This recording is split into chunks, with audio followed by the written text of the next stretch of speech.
Hey, what is up, everyone? Welcome back to another video. So it looks like we're going to get some degree, I guess, of closure to this whole Froskurinn G4TV debacle, because she will be breaking her silence in an interview that is slated to come out later on tonight, 9 p.m. Eastern Standard Time.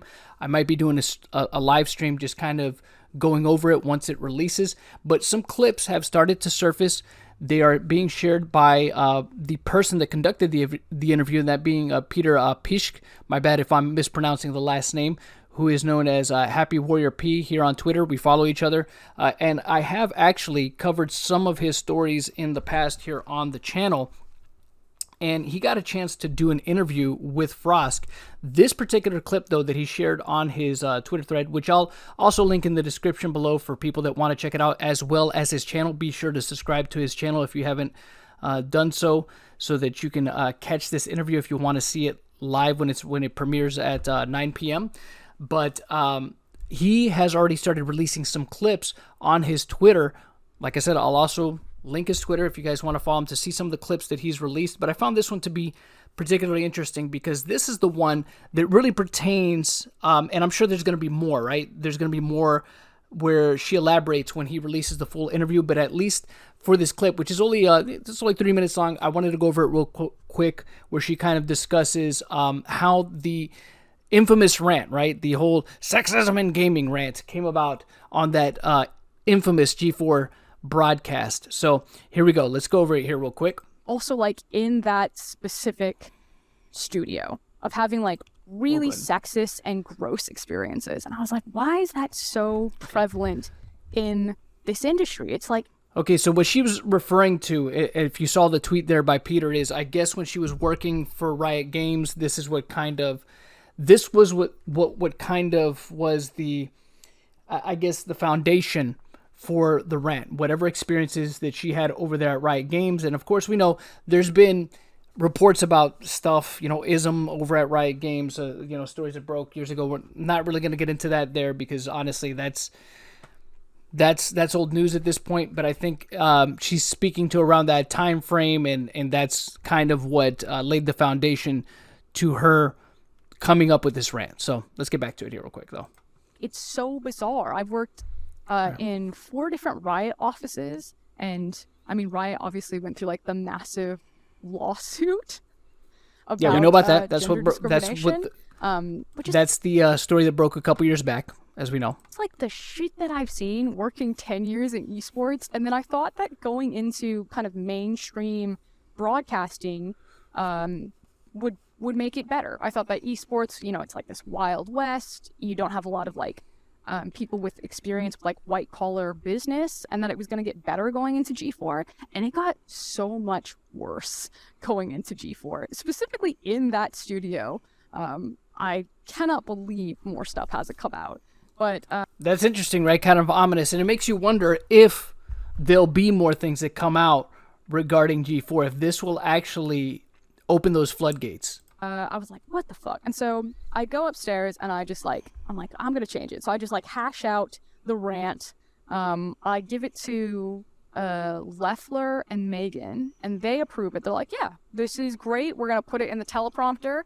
Give it to teleprompter person, and then I read it, and that is like what went out. It was approved by, like all of the higher ups.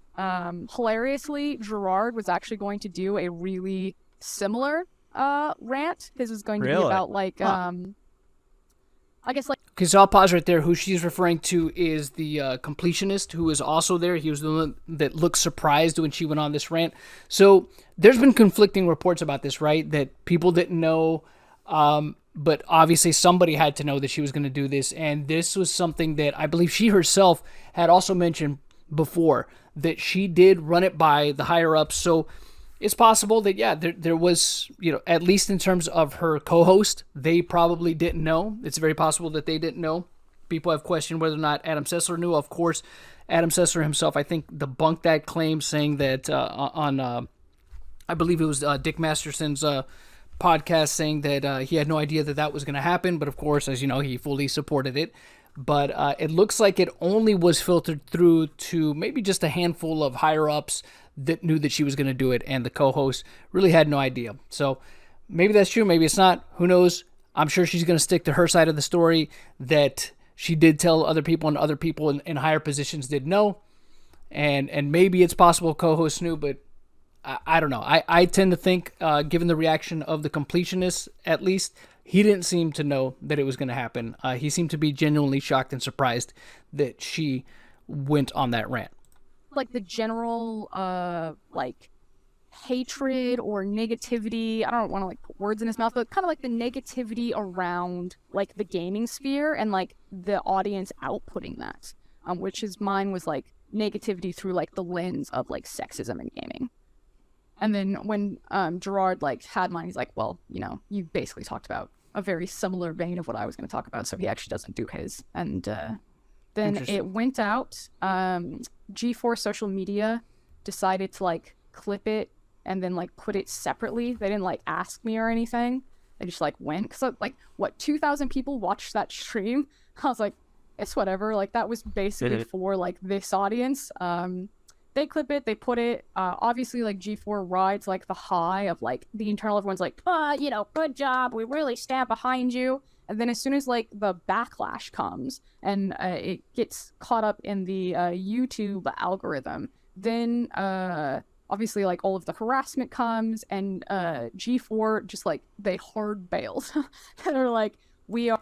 You know what? Look, to her, you know, to her point, right? And to be fair to her and what she's saying here, I absolutely believe that to be the case. Because if we remember, not maybe some months after, yeah, I would say it was probably some months after. It wasn't immediate. But it was some months after. Remember, G4 purged that clip off of their YouTube channel, off of the what was once the G4TV channel, which I think they ended up turning into the X-Play channel when they switched them. They purged that clip. They took it off of social media. They took it off of Twitter. So it was like they realized that they messed up. You know, they were all for it until they weren't for it. So I can, in fairness to her, yeah, but maybe immediate. I don't know if what she's referring to here, that the support, that they said they were supporting her and then immediately getting the backlash, they decided to distance themselves then. But it appears at least a few months afterwards, they did kind of resend that support, right? When they scrubbed it from the internet and tried to make people forget about it. So that is on G4 for allowing that to happen. So I'll give her that. We're really supporting you, but like way over here. And I like, yeah, of course. They were only going to support it until it wasn't beneficial to them to support it any longer, right? And then they were hoping when they clipped it and put it on that it would go viral, which it did. It did go viral, but it was really not to their benefit. So that's why they had to then just step back away from it. Asked them multiple times, was like, you know, what are your guidelines? How do you want to handle any of this? There's like no guidelines in terms of like social media. I asked them like repeatedly for like assistance or like what they wanted me to say. In like PR standard world, if that happens, what you do is you actually flood the market with more interviews. So if like Comcast wanted to do that correctly, okay. And again, you know, in fairness to her, right? I think that she tried to do that because if we remember, she had been talking with the Quartering about potentially doing an interview and putting it out there that she was willing to do interviews. But on the flip side of that, remember, she never really, it seemed like a half-hearted attempt, right?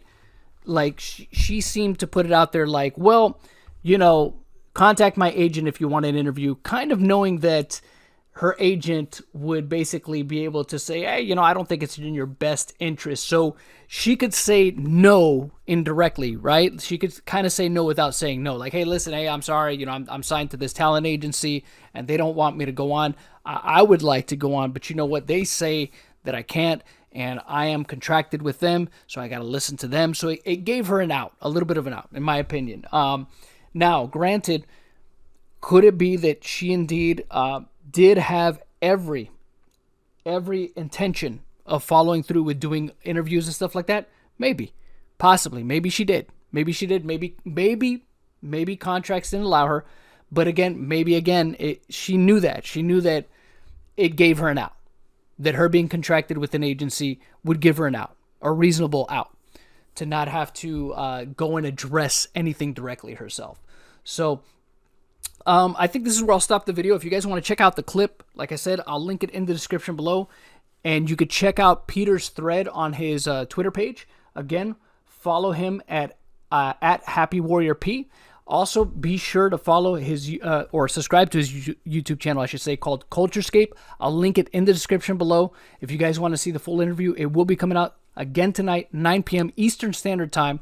I will also go ahead and try to stream it for those of you that want to tune in, and I'll probably be doing my own kind of running commentary on it as we watch it. So that's the video. Just let me know what you guys think in the comment section below. What do you expect will come out in this interview?